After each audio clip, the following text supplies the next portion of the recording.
the purpose behind these series, remember, is to come up with this polynomial which will match the actual function that that the series is approximating. And when we make this match, the question is, for how long or on what interval is the match actually accurate?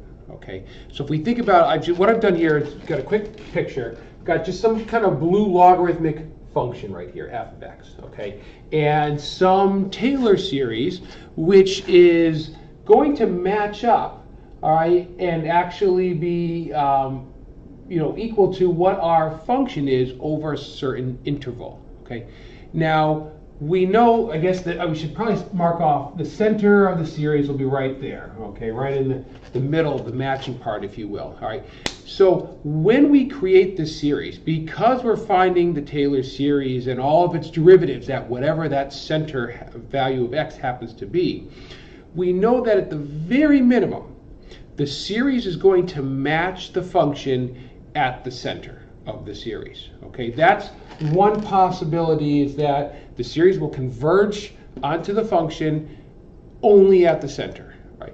Which is better than nothing, but it's guaranteed to at least happen there.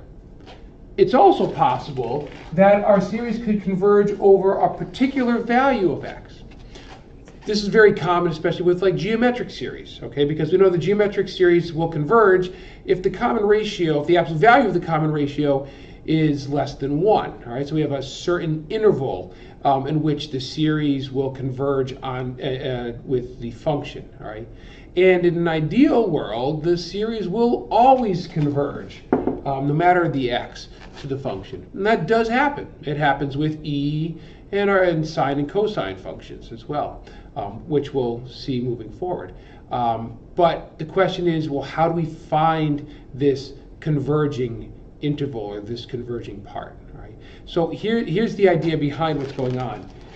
We've got our Brown series here, our Taylor series, and we can see it's got a polynomial curve going on there, and it matches from basically about here to about there. Okay, so this interval right here, this is known as the interval of convergence.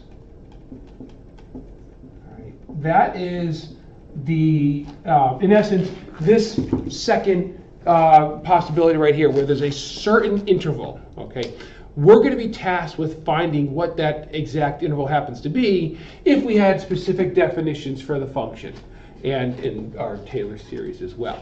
Okay, and that's where we're heading with this. Okay, what is the interval of convergence? All right, and specifically also, what's the radius of convergence? Now, the radius of convergence, well, we think about radius in a circle. It's the distance from the center to the edge of the circle. Well, the radius of convergence will be the distance from the center of the series, whatever this happens to be. This is our x equals a, all the way out to the end point of our interval of convergence. So that distance right there, that's our radius of convergence.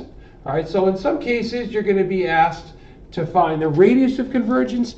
In some cases, you'll be asked to find the interval of convergence. And it's just a matter of going ahead and finding what that range happens to be. We'll tell you that if it's not a geometric series, the best way to find the interval of convergence is by doing the ratio test that we learned earlier when we learned all about our convergence tests. So the ratio test is going to come into play big time. It's going to help us find the interval of convergence. And then the one thing it will not do, though, is it won't help us on the endpoints, in which case we're going to have to use some different tests in order to figure out whether or not the endpoints should be included.